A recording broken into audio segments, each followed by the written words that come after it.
भगवान ने कहा, माता मैं जानता हूं कि आप किस उद्देश्य से पयोव्रत किया। आप यही चाहते हैं ना कि बलि से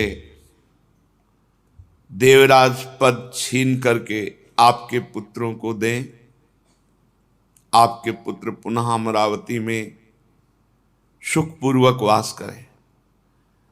तो ऐसा किया नहीं जा सकता, क्योंकि बलि ने अपने गुरुदेव को संतुष्ट कर लिया है, और गुरुदेव जिसके ऊपर प्रसन्न है उसको पराक्रम के द्वारा परास्त नहीं किया जा सकता। मैं तुम्हारे पुत्र के रूप में अवतीर्ण हूं और जाकर के भिक्षा मांग करके मैं संपत्ति दे सकता हूं, लेकिन पराक्रम के द्वारा नहीं। ये देखो गुरु आराधना का फल। भगवान कह रहे पराक्रम के द्वारा बलि पर विजय प्राप्त नहीं की जा सकती। मैं तुम्हारा पुत्र बनूंगा और फिर भिक्षा मांगूंगा, भीख मांगूंगा जाके। त्रिभुवन के स्वामी भगवान देव माता अदिति से ऐसा कहा। परीक्षित, भगवान जब ऐसा कह रहे थे तो उस समय तो शंख चक्र गदा और पद्म कमल धारण किए हुए थे। देखते देखते भगवान वामन के रूप में प्रकट हो गए। भगवान का जो भी अवतार होता है सब दिव्य चिदानंदमय होता है, पार्थिव नहीं है। अद्भुत रूप भगवान का वामन रूप, वामन छोटा रूप। कश्यप जी के घर का अंधकार नष्ट हो गया, दिशाएं निर्मल हो गई, नदी और सरोवरों का जल स्वच्छ हो गया। सबके हृदय में एक आनंद की बाढ़ आ रही है। सब ऋतुएं एक साथ प्रकट हो गई। स्वर्गलोक, अंतरिक्ष, पृथ्वी, देवता, द्विज, गौ, पर्वत, सबके हृदय में आनंद का उल्लास है। भगवान वामन जिस समय प्रकट हुए उस समय चंद्रमा श्रवण नक्षत्र पर थे। भाद्रपद मास के शुक्ल पक्ष की श्रवण नक्षत्र वाली द्वादशी थी। अभिजीत मुहूर्त में भगवान का जन्म हुआ। सभी नक्षत्र तारे भगवान के जन्म को मंगलमय सूचित कर रहे थे। जिस तिथि में भगवान का जन्म हुआ था उसे विजया द्वादशी कहते हैं। जन्म के समय सूर्य आकाश के मध्य भाग में स्थित थे। भगवान के अवतार के समय शंख, ढोल, मृदंग, ढफ, नगाड़े आदि बाजे बजने लगे। तरह तरह के वाद्य बज रहे हैं। तुरही तुमुल ध्वनि कर रही। अप्सराएं प्रसन्न होकर नाचने लगी। श्रेष्ठ गंधर्व गाने लगे। मुनि, देवता, मनु, पितर, अग्नि स्तुति करने लगे। सिद्ध, विद्याधर, किम पुरुष, किन्नर, चारण, यक्ष, राक्षस, पक्षी, मुख्य मुख्य नागगण और देवताओं के अनुचर ये नाचने गाने एवं भूरी भूरी प्रशंसा करने लगे। देव माता अदिति के आश्रम को पुष्पों की वर्षा से ढक दिया। ऋषि मुनि गंधर्वादि ने अदिति जी को बहुत आनंद देखा। परम पुरुष परमात्मा सर्वाश्चर्य में स्वरूप धारण किए हुए विराजमान है। कश्यप जी भी भगवान को अपनी योग माया से शरीर धारण किए हुए देख विस्मित हो गए और कहने लगे, जय हो विश्वात्मा, आपकी जय हो। परीक्षित, भगवान स्वयं अव्यक्त एवं चित स्वरूप हैं। उन्होंने जो परम कांति में आभूषण एवं आयुधों से युक्त शरीर ग्रहण किया था, वो देखते देखते अंतर ध्यान हो गया और भगवान वामन ब्रह्मचारी का रूप धारण कर लिया। ठीक वैसे ही जैसे कोई नट अपना वेश बदल ले, क्योंकि नट नागर अद्भुत लीला विहारी भगवान हैं। भगवान को वामन ब्रह्मचारी के रूप में देखकर महर्षियों को बड़ा आनंद हुआ। उन लोगों ने कश्यप प्रजापति को आगे करके जात कर्मादि संस्कार करवाए। जब उनका उपनयन संस्कार होने लगा तब स्वयं गायत्री देवी सविता ने उन्हें गायत्री का उपदेश किया। देवगुरु बृहस्पति जी ने यज्ञोपवीत और कश्यप जी ने मेखला, पृथ्वी ने कृष्ण मृगचर्म, वन के स्वामी चंद्रमा ने दंड और माता आदित्य ने कौपीन कटिवस्त्र और आकाश ने वामन वेशधारी भगवान को छत्र दिया। अविनाशी प्रभु को ब्रह्मा जी ने कमंडल दिया, सप्तऋषि ने कुश दिया, सरस्वती जी ने रुद्राक्ष की माला समर्पित की। इस रीति से वामन भगवान का प्रकट होना और तुरंत उपनयन संस्कार होना। यक्षराज कुबेर ने उनको भिक्षा का पात्र दिया और जगत जननी अन्नपूर्णा भगवती उमा ने स्वयं भिक्षा दी। वटु वेशधारी भगवान वामन का सम्मान इस तरह से सब बड़े महाजनों ने किया। ब्रह्मर्षियों से भरी हुई सभा में अपने ब्रह्म तेज के कारण अत्यंत शोभायमान हुए वामन भगवान। भगवान ने स्थापित प्रज्वलित अग्नि को कुशों से परिसमूहन और परिस्तरण करके पूजा की, हवन किया, जो ब्रह्मचारी का नियम होता है। और उसी समय तैयार हो गए यशस्वी बलि। भृगुवंशी ब्राह्मणों के आदेशानुसार अश्वमेध यज्ञ कर रहे हैं, वहां जाकर के भिक्षा मांगना। यद्यपि भगवान समस्त शक्तियों से युक्त हैं, उनको क्या मांगना। जे ही भगवान चले मांगने के लिए, पृथ्वी पग पग पर नाच रही, क्योंकि भगवान के चरण चिन्ह से युक्त होती जा रही। नर्मदा के उत्तर तट पर भृगुकच्छ नाम का एक बड़ा सुंदर स्थान है। वहीं महाराज बलि यज्ञानुष्ठान कर रहे थे। मानो करोड़ों सूर्य एक साथ आ रहे हों, ऐसा तेज वामन भगवान का। दूर से ही सब ऋषि मुनि खड़े हो गए देखकर वामन भगवान को कि यज्ञ मंडप की तरफ तेजोमय भगवान। वामन भगवान के तेज से ऋत्विज यजमान सदस्य सब के सब निस्तेज हो गए और सब सोचने लगे कि कौन आ रहा है, इतना तेजस्वी कौन हो सकता है। या तो मूर्तिमान अग्नि और या सनत कुमार। कौन है? भृगु जी के पुत्र शुक्राचार्य अपने शिष्यों के साथ इसी प्रकार कल्पना कर रहे थे कि हाथ में छत्र दंड जल से भरा कमंडल लिए हुए वामन भगवान अश्वमेध यज्ञ के मंडप में प्रवेश किया।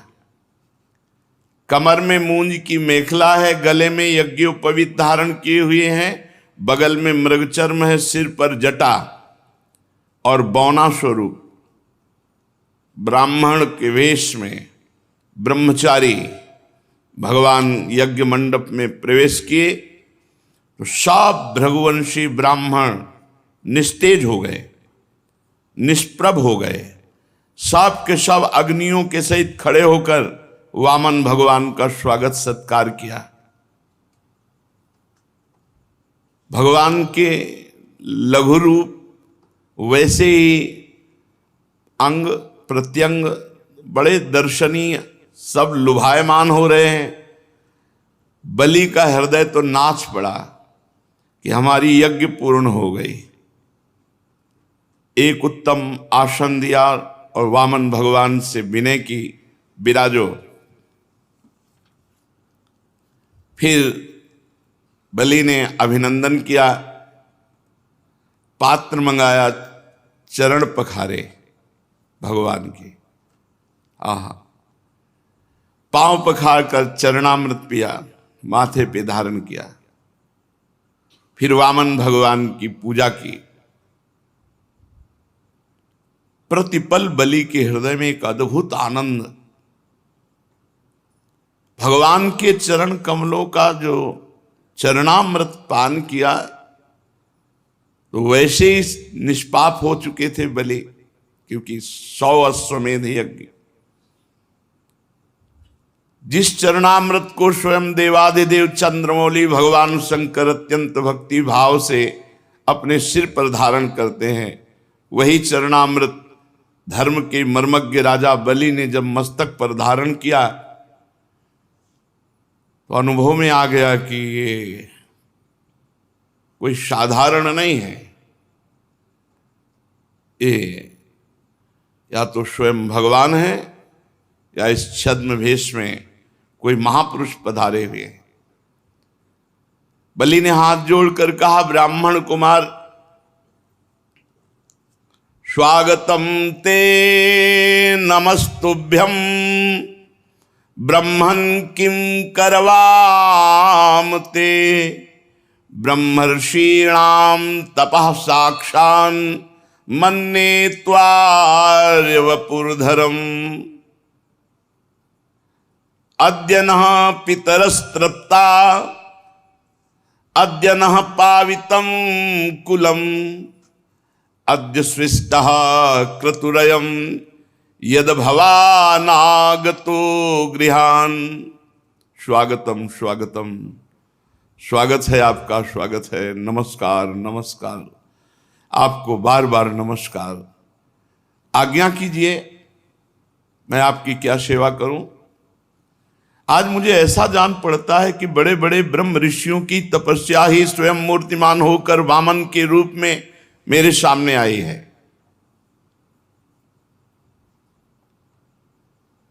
आज मैं धन्य हो गया, आप यहां पधारे, आज मेरे पितर तृप्त हो गए।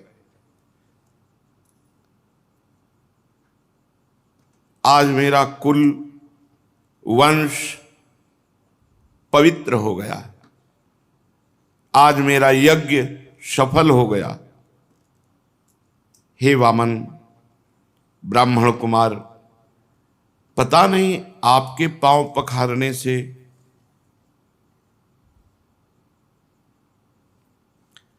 बड़ी बड़ी विधि पूर्वक यज्ञ करने पर भी जो आनंद नहीं आया, वो आनंद आपके पांव पखारने से आया।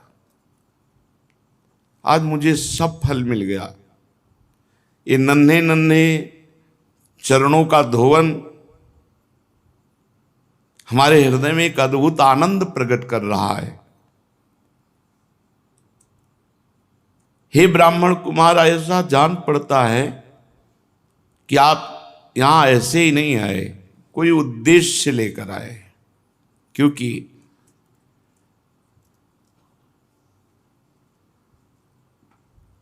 आपके चेहरे से पता चलता है कि आप कुछ मांगना चाहते हैं, कुछ उद्देश्य लेकर आए। पूज्य ब्रह्मचारी, आप जो आज्ञा करेंगे उसकी पूर्ति होगी। गाय, सोना, सामग्री, सुसज्जित घर, पवित्र अन्न, पीने की वस्तु, विवाह योग्य ब्राह्मण की कन्या, संपत्ति से भरे हुए गांव, नगर, राज्य, जो चाहे वो ले लीजिए, अवश्य ही मैं आपको दूंगा। क्योंकि आज मेरा परम मंगलमय है। आप पधारे, इससे परम मंगल। आप जो चाहे। राजा बलि के वचन धर्म भाव से भरे, बड़े मधुर थे। उन्हें सुनकर भगवान वामन प्रसन्न मुद्रा में अभिनंदन करते हुए कहा, राजन, आपने जो कहा कि ये वस्तुएं, तो तो ये आपके कुल परंपरा के अनुरूप है, धर्म भाव से परिपूर्ण है, यश को बढ़ाने वाला है, परलोक में हितकारी है। और ऐसा आपके मुख से शोभा भी दे रहा है, क्योंकि भृगुपुत्र शुक्राचार्य जी को गुरु मानकर, परम प्रमाण मान करके आप आराधना कर रहे हैं। और जिसके कुल वृद्ध पितामह परम शांत प्रहलाद जी हों, उसके मुख से ऐसे निकलना स्वाभाविक ही ठीक है। आपकी वंश परंपरा में कोई धैर्यहीन या कृपण पुरुष कभी नहीं हुआ। ऐसा कभी तुम्हारे वंश में नहीं हुआ जिससे मांगा गया हो और वो देने में पीछे हट गया हो। एक बार किसी को देने की प्रतिज्ञा करके मुकर गया हो, ऐसा तुम्हारे वंश में नहीं है। दान के अवसर पर याचकों की याचना सुनकर और युद्ध के अवसर पर शत्रु की ललकार सुनकर मुंह मोड़ लेने वाला कायर आपके वंश में कोई हुआ ही नहीं है। क्यों न हो, आपकी कुल परंपरा में प्रहलाद अपने निर्मल यश से वैसे शोभायमान है जैसे आकाश में चंद्रमा। आपको पता होगा महाराज, आपके कुल में ही हिरणाक्ष जैसा वीर का जन्म हुआ।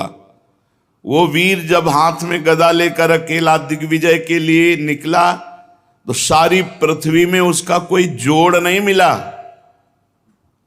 तब भगवान श्री हरि जल में से पृथ्वी का उद्धार करने गए थे, तो सामने देखा कि हिरणाक्ष गदा लिए हुए विजय प्राप्त की। पर हिरणाक्ष की शक्ति का आज भी हरि बार बार स्मरण करते हैं। विजय तो प्राप्त की हरि ने, पर बार बार हिरणाक्ष की शक्ति का स्मरण करते हैं कि कितना बलवान था। और महाराज, आपके ही वंश में हिरण्यकश्यप हुए। जब हिरणाक्ष के वध का हिरण्यकश्यप को भारी क्रोध में आकर के बैकुंठ में आक्रमण कर दिया। सोचो, बैकुंठ में आक्रमण कर दिया। ये प्रणाली है, जब जैसे किसी की दूध मांगना हो ना, आपकी गाय तो सैकड़ों में एक है और आपका स्वभाव भी ऐसा है। ऐसा स्वभाव नहीं देखा गया जैसा, मतलब उसको इतना बढ़ा के, उसको इतना पुष्ट करके, आपके वंश में कोई ऐसा हुआ ही नहीं जो एक बार कह दे देंगे और फिर मुकर जाए। पूरा पुष्ट पक्का भगवान कर रहे हैं। अब देखो, है तो बलवान हिरण्यकश्यप, लेकिन है तो बहिर्मुख ना। उसने भगवान पर आक्रमण करना चाहा, भगवान उसके हृदय में बैठ गए। वो बहिर्मुख बाहर घूमता रहा, वो भगवान उसके हृदय में रहे, वो जान नहीं पाया। महाराज बलि, आपके वंश में एक से एक राजन, आपके पिता विरोचन बड़े ब्राह्मण भक्त थे। यहां तक कि उनके शत्रु देवता ने ब्राह्मणों का वेश बनाकर उनसे उनकी आयु का दान मांगा, और उन्होंने ब्राह्मणों के छल को जानते हुए भी अपनी आयु दे डाली। आप भी अपने वंश का ही, और शुक्राचार्य जी आपके गुरु, प्रहलाद जी आपके पूर्वज, बड़ा यश आपके भगवान बड़ाई किए जा रहे हैं। मुंह मांगी वस्तु देने वालों में आप श्रेष्ठ हैं। तो आपने कहा जो इच्छा हो सो मांग लो। तो देखो, हम बहुत संतुष्ट ब्राह्मण हैं, संतोषी ब्राह्मण। हमको तो केवल अपने 3 पग पृथ्वी चाहिए, उतने से काम चल जाएगा। 3 पग पृथ्वी वो थोड़ी सी है। अपने पैरों से हम 3 डग केवल नापेंगे, उतनी पृथ्वी देव। बहुत जोर से सब सभा और बलि जी भी हंस दिए। बोले ब्राह्मण कुमार तुम किससे बात कर रहे हो? त्रिभुवनपति से बात कर रहे हो। तुम वैसे जब बात करते तो लगता है ज्ञानियों में श्रेष्ठ कोई बात कर रहा है, पर अभी बच्चे हो तुम। फिर तुमसे कह रहा हूं, नगर का नगर मांग लो, राज्य का राज्य मांग लो। तुम अभी समझ नहीं पा रहे हो कि तुम क्या मांग रहे हो। महाराज बलि से 3 डग केवल भूमि। अरे मैं तीनों लोकों का एकमात्र अधिपति हूं, द्वीप का द्वीप दे सकता हूं। जम्बू द्वीप मांग लो, पूरा द्वीप दे दूं। मैं बहुत प्रसन्न हूं और तुम मुझसे 3 डग भूमि केवल। ब्रह्मचारी, मेरा एक स्वभाव है, मेरे यहां जो मांगने आ गया उसको कभी जीवन में दूसरी जगह मांगना ना पड़े, इतना मांग लो। भगवान ने कहा राजन, अगर असंतोष हो जाए तो ये पूरा विश्व ब्रह्मांड एक आदमी को दे दिया जाए तो भी तृप्त नहीं होगा, और संतोष हो जाए तो थोड़े में भी आनंद रहता है। देखो हम हैं संतोषी, आपको देना है तो 3 पग भूमि केवल, बस, मुझे और कुछ नहीं। मैं संतुष्ट हूं 3 पग पृथ्वी में। जो कुछ संतोष से जीवन व्यतीत करने पर आनंद मिलता है ना, वो असंतोषी को कभी नहीं मिल सकता। असंतोषी का हृदय जलता रहता है और संतोषी का हृदय शांत शीतल रहता है। असंतोषी जन्म मृत्यु के चक्कर में पड़ता है और संतोषी मोक्ष। वैसे तो स्वयं प्राप्त वस्तु से जो संतुष्ट रहता है उसका भजन तेज कभी नष्ट नहीं होता और वो सहज में मोक्ष पदवी पर आरूढ़ होता है। कोई इच्छा नहीं, आकाश वृत्ति से स्वयं जो आए उसी से, न मांगना न कोई उपाय करना। पर हम आए हैं तुम्हारे यहां मांगने, इसीलिए मैं अपनी बात पे डटा हूं कि केवल 3 पग भूमि का आप दान कीजिए। भगवान जब अपनी बात पर डटे हैं तो राजा बलि ने कहा चलो, जिसमें तुम्हें प्रसन्नता हो उतना ही कर लो। 3 पग पृथ्वी चाहिए, जलपात्र उठाया, मैं संकल्प करता हूं। शुक्राचार्य जी सब कुछ जान गए कि अरे वामन रूप में तो स्वयं भगवान है और राजा बलि को त्रिभुवन से, जो त्रिभुवनपति पद है उससे हटाने की ये लीला है। शुक्राचार्य जी ने कहा विरोचन कुमार बलि, सावधान, संकल्प मत करना।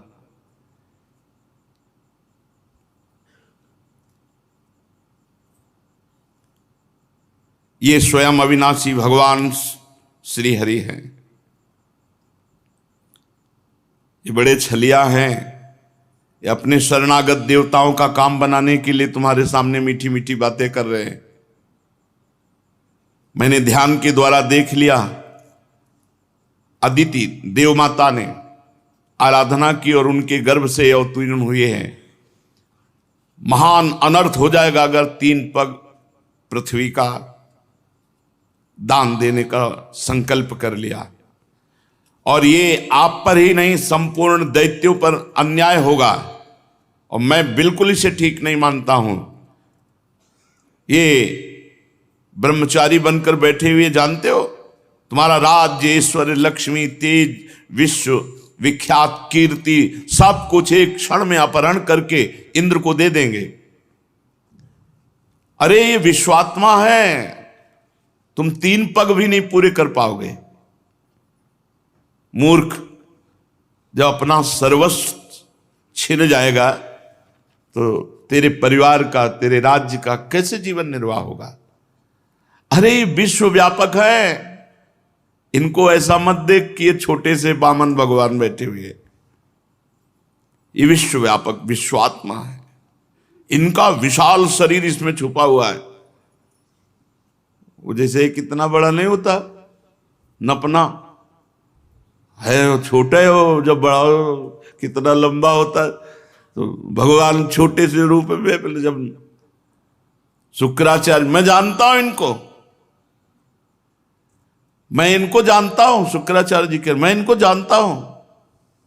तुम तीसरा पग पूरा नहीं कर सकते, जब पूरा ना कर पाओगे तब तुम्हारी दुर्दशा हो जाएगी।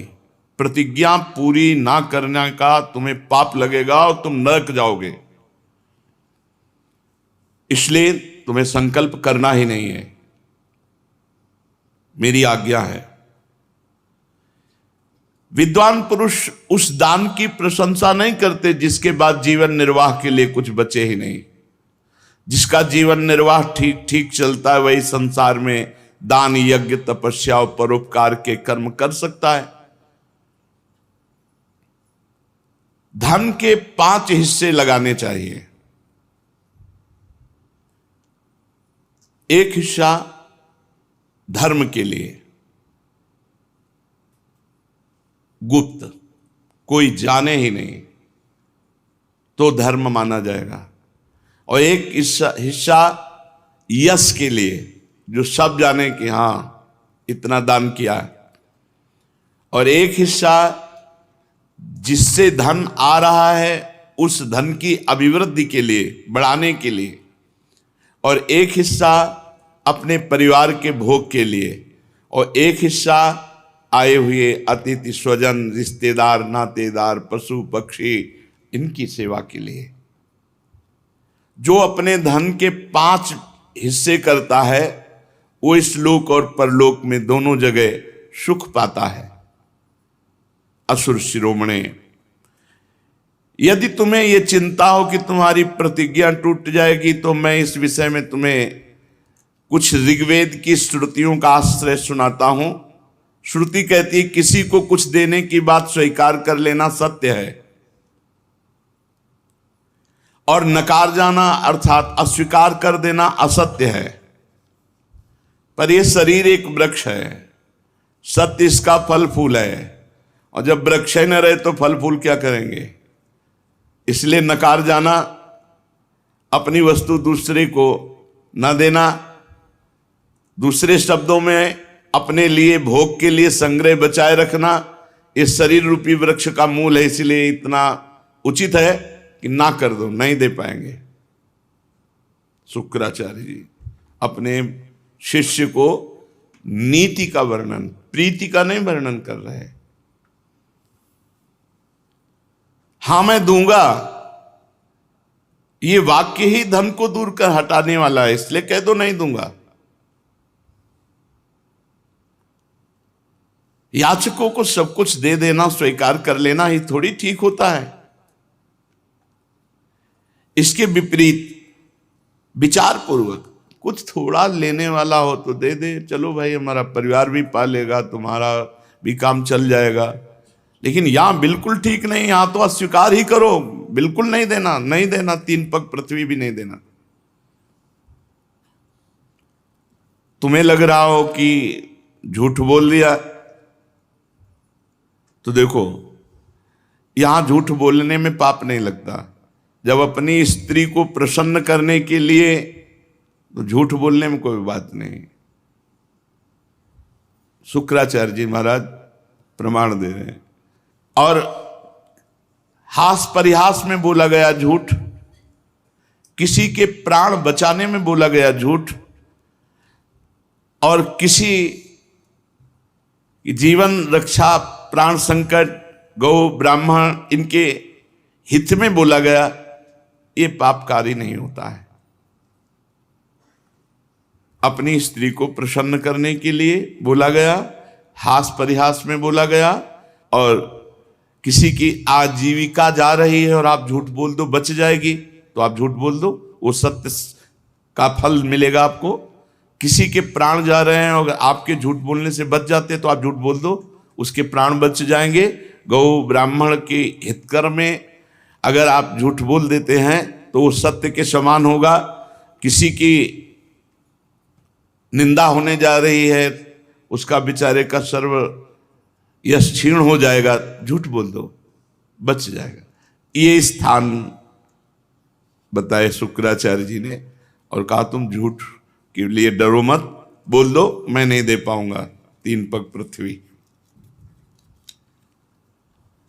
गुरुदेव बोल रहे हैं। राजा बलि ने कहा भगवान आपका कहना सत्य है। गृहस्थाश्रम में रहने वालों के लिए वही परम धर्म है जिससे उनकी आजीविका में बाधा न पड़े। परंतु गुरुदेव मैं प्रहलाद जी का पौत्र हूं। आहा, प्रहलाद जी का पौत्र हूं, अर्थात भगवान के भक्ति और भक्तों की श्रेणी में चरम अवस्था को प्राप्त महापुरुष, ऐसे महापुरुष का पौत्र होकर एक बार देने की बात कहकर मैं मुकर जाऊं, कभी नहीं हो सकता। इससे बढ़कर के कोई पाप नहीं हो सकता मेरे लिए कि वामन ब्रह्मचारी हमारे यहां मांगने आए और मैं अपने सुख के लिए कह दूं कि नहीं नहीं, अब मैं झूठ बोल जाऊं कि अब आपको नहीं दे पाऊंगा पृथ्वी। महाराज, इस संसार में सबसे बड़ी बात है आए हुए अतिथि का, शरणागत का पूर्ण रूप से स्वागत करना सबसे बड़ी बात है। दधीची अपनी हड्डियों को, जीवन को दे दिया, सिवी काट काट के मांस दे दिया कबूतर की रक्षा के लिए। इन महापुरुषों ने दुष्ट प्राणों को दान कर दिया। ये तो पृथ्वी मांगने आए हैं और इस पर हम विचार, सोच विचार इतनी गहराई से नहीं। महाराज गुरुदेव, ऐसे लोग संसार में बहुत नहीं देखे जाते जो देने की बात कह करके डटे रहें, युद्ध में जो कभी पीठ ना दिखाएं और जिनके घर से कभी भिक्षुक वापस नहीं गया, ऐसे ज्यादा नहीं देखे जाते। शतपात्र प्राप्त हो और धन का दान कर दे, इससे बढ़कर लाभ क्या हो सकता है। गुरुदेव, उदार करुणाशील पुरुष अपात्र याचक की कामना पूर्ण करके भले दुर्गति भोगना पड़े स्वीकार करते हैं। फिर आप जैसे ब्रह्मवेत्ता पुरुष इन परम तेजस्वी ब्रह्मचारी जो हम पात्र हैं, इनकी अभिलाषा पूर्ण करने में आप कह रहे हैं कि ना कह दो। और आपने संकेत किया कि ये वरदानी भगवान श्री हरि हैं, तब तो और मैं उत्साहित हो गया कि त्रिभुवन के स्वामी होकर के ये भिक्षुक बन करके हमारे सामने आए हैं। अरे ये तो अपने पराक्रम से भी ले सकते थे। जब ये त्रिभुवन के पति होकर के भिक्षुक बन करके आए हैं तो इनको अवश्य अवश्य अवश्य दान करूंगा। मेरे अपराध को क्षमा करो कि मैं आपकी आज्ञा का उल्लंघन कर रहा हूं। ये अधर्म से मुझे बांध लें, मेरा अनिष्ट करें, मुझे भयभीत करें, मैं विचलित नहीं होऊंगा। ये पवित्र कीर्ति भगवान श्री हरि ही क्यों ना हो, ये अपना यश खोना नहीं चाहेंगे। अगर ये मांगने पर उतर गए हैं तो ये छीन भी सकते हैं। और अगर कोई दूसरा हमसे छल करना चाहे तो ये समझ लो मैं आपकी कृपा से इतना बलशाली हूं कि मेरे बाण की चोट खाकर सदा के लिए वो सो जाएगा। मैं गुरुदेव आपकी बात नहीं मानूंगा। शुक्राचार्य जी ने देखा कि शिष्य तो अश्रद्धालु हो गया, हमारी बातें ही नहीं मान रहा और ऋग्वेद और हर वेद के उपदेश दे रहे हैं। संकल्प बाद में हुआ, साप पहले मिला। यत तज्ञ विस्मय परिणामे अमृतोपमम्। ये बात ध्यान रखो, सतमार्ग में शुरुआत में जे भी चलोगे तो विपरीतता आ जाएगी। देखो अभी संकल्प नहीं किया और शुक्राचार्य जी ने हाथ में जल लिया और कहा मैं शाप देता हूं, तुम्हारा संपूर्ण ऐश्वर्य भ्रष्ट हो जाए,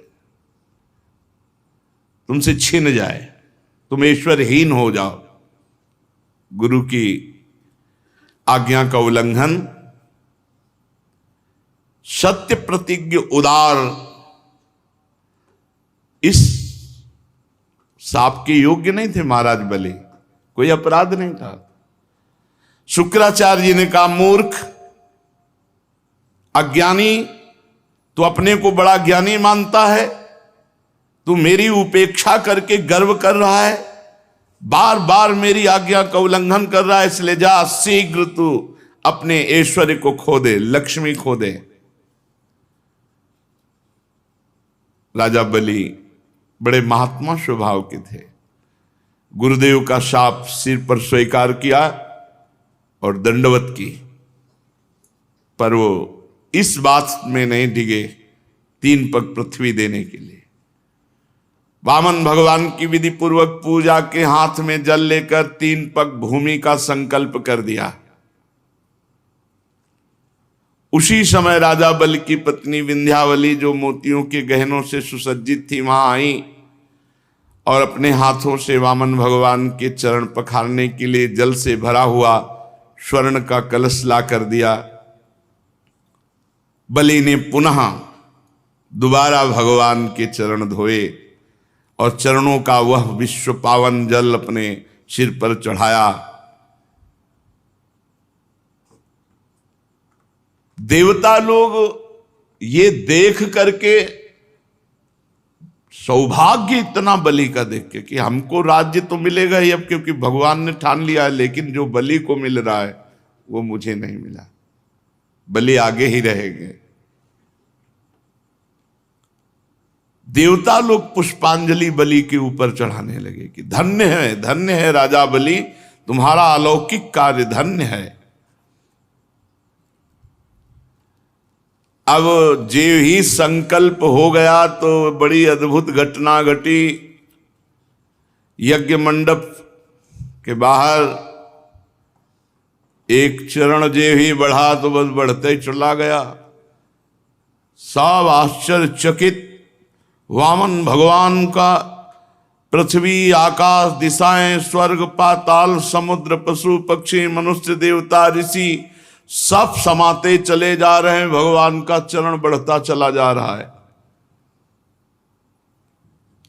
सब ऋषि मुनि आश्चर्यचकित है, इतना बड़ा भगवान का रूप हो गया कि चरण तल में रसातल, चरणों में पृथ्वी, पिंडलियों में पर्वत, घुटनों में पक्षी, जांघों में मरुदगण बढ़ता। भगवान के विशाल स्वरूप का कौन वर्णन करे। सर्वात्मा भगवान संपूर्ण जगत को नाप लिया। भगवान का उसी समय सुदर्शन चक्र गरजते हुए, भयंकर टंकार करने वाला सारंग धनुष, पांचजन्य शंख, कौमोद की गदा, 100 चंद्राकार चिन्हों वाली ढाल, विद्याधर नाम की तलवार, अक्षय बाणों से भरे 2 तरकस, लोकपालों के सहित भगवान के सुनंद आदि पार्षदगण, ये सब उपस्थित हो गए।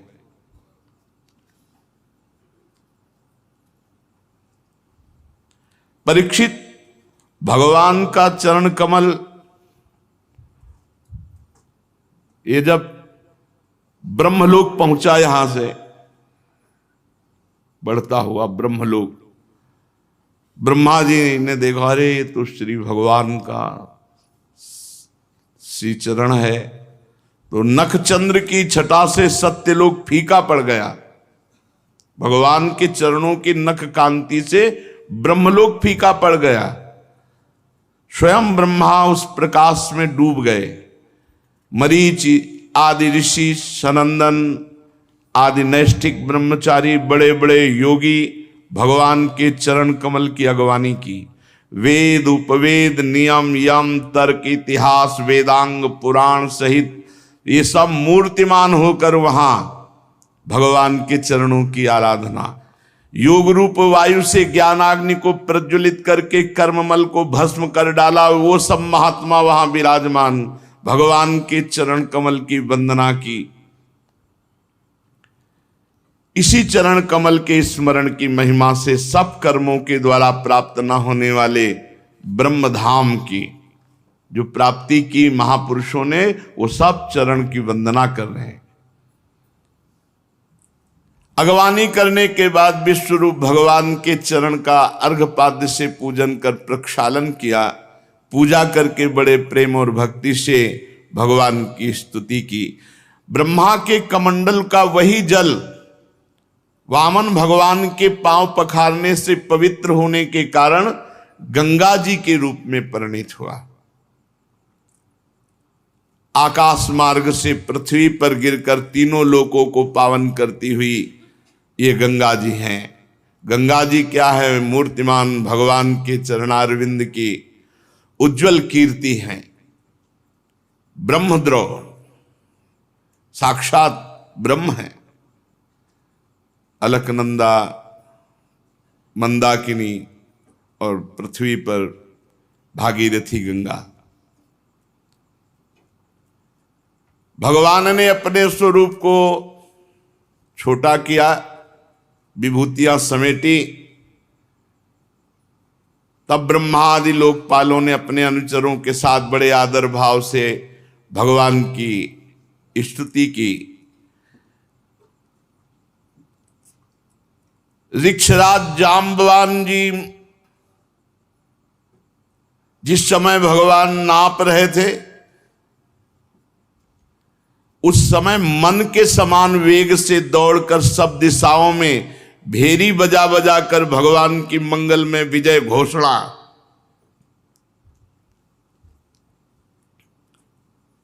तभी वो जब कौन जाए समुद्र के पार, तो कह रहे हैं कि समुद्र क्या, बूढ़ा हो गया हूं। नहीं तो जितने में भगवान ने 2 पग पृथ्वी नापी थी, उतने में 7 परिक्रमा पूरे ब्रह्मांडों की, और हर जगह जय घोष वामन भगवान की जय। मन के वेग के समान, मन के वेग के समान। जैसे आप बंबई गए हो, अभी सोचो अभी पहुंच जाओगे, अभी मन बंबई की वो सीन ले आएगा जो आप देखे हो, या अमेरिका गए हो, या इतना तीव्र गति थी जाम्बवान जी की। और बहुत पुराने हैं ये, हर अवतार में है। देखो वामन अवतार में ये लीला, और रामा अवतार में वो लीला, और कृष्णा अवतार में भी लीला। जाम्बवती जी इन्हीं की तो पुत्री है। और युद्ध भगवान श्री कृष्ण से बहुत दिन जो अंदर युद्ध चला, जब जाम्बवान रग रग दर्द करने लगी तो उन्होंने कहा ऐसा पिटाई करने वाला कोई हो ही नहीं सकता दूसरा स्वामी के सिवा, कि जो हमारे शरीर में पीड़ा पहुंच जाए। तब उन्होंने कहा प्रभु आप हमारे राम जी हो। तो श्याम जी ने दिखाया राम जी का रूप, तो कहा भेंट में कन्या स्वीकार करो, ये दहेज में सिमंतक मणि ले। जाम्बवती जी वही महाभागवत जाम्बवान जी भगवान की मंगल में विजय घोषणा की। दैत्यों ने देखा, जो बड़े बड़े वीर थे, कि 3 पग पृथ्वी मांगने के बहाने तो सारा त्रिभुवन ले गए। हमारे महाराज यज्ञ में दीक्षित हैं, वे कुछ कहेंगे नहीं। तो उन्होंने कहा अरे ब्राह्मण नहीं है, ये महामायावी हरि है, ब्राह्मण के भेष में आकर देवताओं का काम बना रहा है। हमारे स्वामी यज्ञ में दीक्षित है, इसलिए इस ब्रह्मचारी वेश बनाकर आने वाले, याचना करने वाले पर आक्रमण करो। दैत्यों ने कहा, हमारे स्वामी को इसने छल लिया है। हमारे स्वामी कभी झूठ नहीं बोलते। ऐसी अवस्था में हम लोगों का कर्तव्य होता है अपने स्वामी की संपत्ति की रक्षा करना। और असुरों ने अपने अपने हथियार उठा लिए। वामन भगवान को मारने के लिए टूट पड़े। पहले ही बता दिया कि जब वामन भगवान ने अपने चरण बढ़ाना शुरू किया था तो दिव्यास्त्र और दिव्य पार्षद सब पहले उपस्थित हो गए थे। एक क्षण में जितने दैत्य उत्साहित होकर के, तो नंद सुनंद जय विजय प्रबल बल कुमुद कुमुदाक्ष विश्वक्सेन गरुण जयंत श्रुतदेव पुष्पदंत सात्वत, ये भगवान के दिव्य पार्षद संहार करने लगे दैत्यों का। जब राजा बलि ने देखा कि भगवान के पार्षद मेरे सैनिकों को मार रहे हैं, तो उनको शुक्राचार्य जी के शाप का स्मरण आया कि गुरुदेव ने शाप दे दिया है कि ऐश्वर्य भ्रष्ट हो जाओ। तो उन्होंने कहा, विप्रचित्ति राहु नेमी आदि दैत्यों, मेरे भाइयों मत लड़ो, शांत हो जाओ। इस समय हमारा अनुकूल नहीं है। दैत्यों, काल के विधान को जानने वाले, सामर्थ्य रखते हुए भी अपने क्रोध को दबा करके समय का इंतजार करते हैं। ये समय सही नहीं है। देखो, जब हमारी उन्नति का समय था तो काल हमारे पक्ष में था। देवताओं को बिना लड़े स्वर्ग छोड़कर भागना पड़ा था। आज काल हमारे प्रतिकूल है, इसलिए हमारी अवनति होनी है। बल, मंत्री, बुद्धि, दुर्ग, मंत्र, औषधि, कोई उपाय इस समय मेरा काम नहीं करेगा, क्योंकि काल हमारे अधीन नहीं। इस समय काल विपरीत है। तुम लोग चिंता मत करो, शांत हो जाओ। दैव काल जब हमारे अनुकूल होगा तब हम पुनः इंद्र पद प्राप्त करेंगे। परीक्षित अपने स्वामी बलि की बात सुनकर भगवान के पार्षद विजयश्री और दानों भाग गए। भगवान ने पक्षीराज गरुण से कहा कि बांधो इस बलि को, वरुण पास में बांध दो। ये बहुत कष्टप्रद पास होता है, प्रतिपल प्राणों को कष्ट देता है। बांध दिया गया, वरुण पास में बलि को बांध दिया। वैसे बिल्कुल विचित्र लीला है इनकी। देखो, जब केवल इनको कोई पकड़ना चाहता है कि मुझे केवल भगवान चाहिए, तब ये बात बहुत हिम्मत करके चलना है। केवल भगवान के लिए बहुत हिम्मत करनी है। गुरु ने मना किया, बलि ने नहीं माना, भगवान को दे दिया, तो प्रशंसनीय। भगवान ने आप प्रशंसा नहीं की, कहा बांधो इसको। गरुण जी को आदेश किया, तुरंत वरुण पास में बांध दिया। अब तो आकाश में समस्त दिशाओं में कि गलत है, गलत है।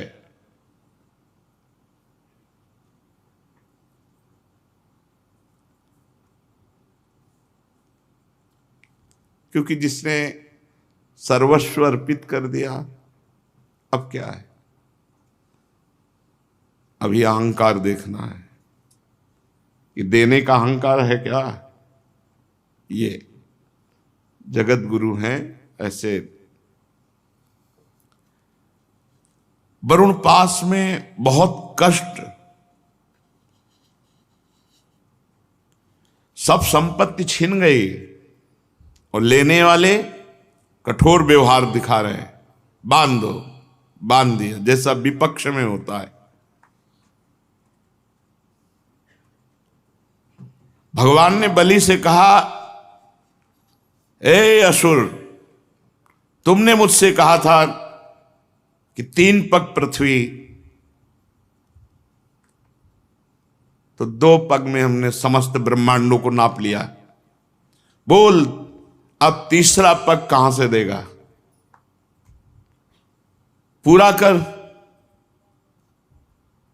जहां तक सूर्य की गर्मी पहुंचती, जहां तक नक्षत्र, चंद्रमा, किरणें, बादल बरसते, सब नप गया।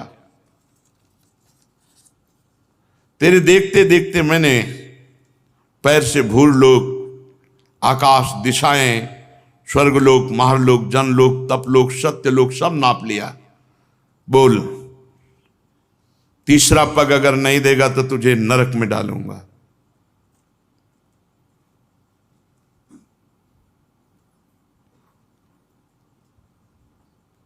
यही संभाले तो संभल सकता है, नहीं तो ऐसी कैसे ऐसे हो सकता है। और गुरु तो तेरे प्रतिकूल हो ही गए हैं, शाप दे ही दिया है, अब अवश्य अवश्य तुम नरक जाओगे। जो दान देने की बात करके मुकर जाता है, धोखा देता है, उसके सारे पुण्य नष्ट हो जाते हैं, उसे नरक में गिरना पड़ता है। तुझे बड़ा घमंड था, मैं त्रिभुवनपति हूं, मैं बड़ा दानी हूं, मैं दूंगा, ऐसा कह के, और फिर दे नहीं पाया। अब तीसरा पग पूरा करने तुझे नरक भोगना पड़ेगा। महाराज बलि ने कहा,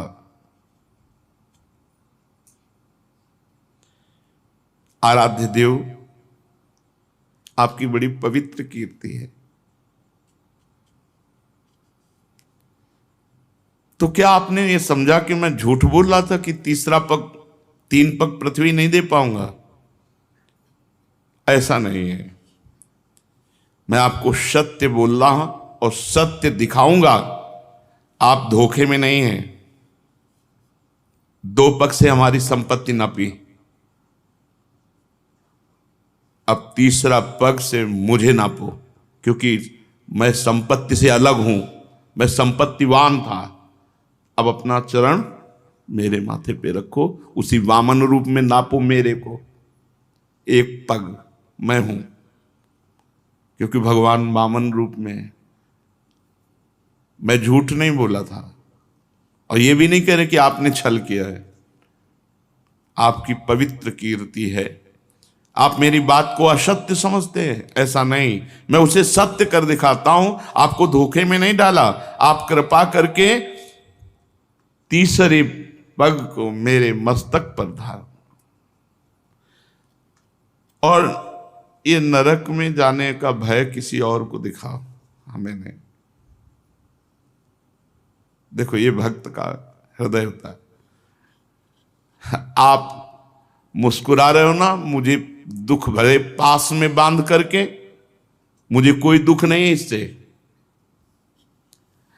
आप ऐसा दिखा रहे हो ना कि मेरे पास अब फूटी कौड़ी भी नहीं बची है, गुरु भी विपरीत है, और आप भी मुझे दंड दे रहे हैं, इस पर मुझे बिल्कुल कोई भय नहीं है। मैं डरता हूं तो केवल इस बात से कि मुझसे कोई त्रुटि ना हो जाए, अपराध न बन जाए। अपने पूजनीय गुरुजनों के द्वारा जो दंड दिया जाता है वो तो पावन करने वाला होता है, और मैं ऐसा दंड चाहता हूं,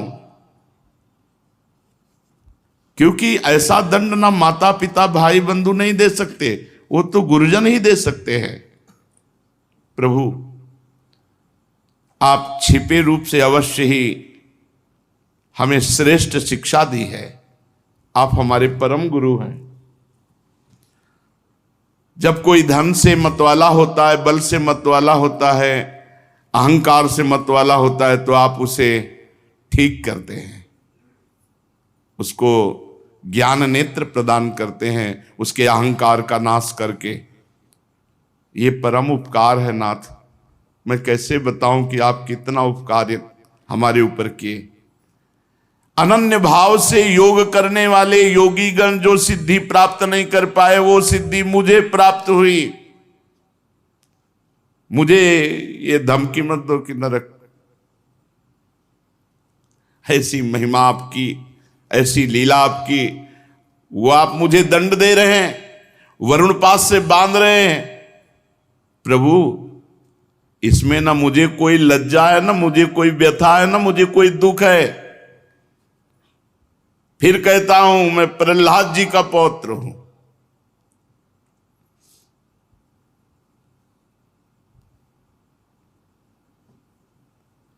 कितना कष्ट दिया गया प्रहलाद जी को, लेकिन अपनी निष्ठा से विचलित नहीं हुए। यही है भक्ति का स्वरूप, यही है कि स्वयं हम जिसकी भक्ति कर रहे हैं वही हमारे विपरीत अगर लीला करने लगे तो भी हमें उनको नहीं छोड़ना। ये बड़ी परिपक्व अवस्था भक्ति की होनी चाहिए। देखो, सब कुछ समर्पित है, अब आपके सिवा कोई है नहीं, और आप ही विपरीत हो, गुरु भी विपरीत हो गए, सब विपरीत हो गए, तो आप कम से कम आप तो विपरीत ना होइए।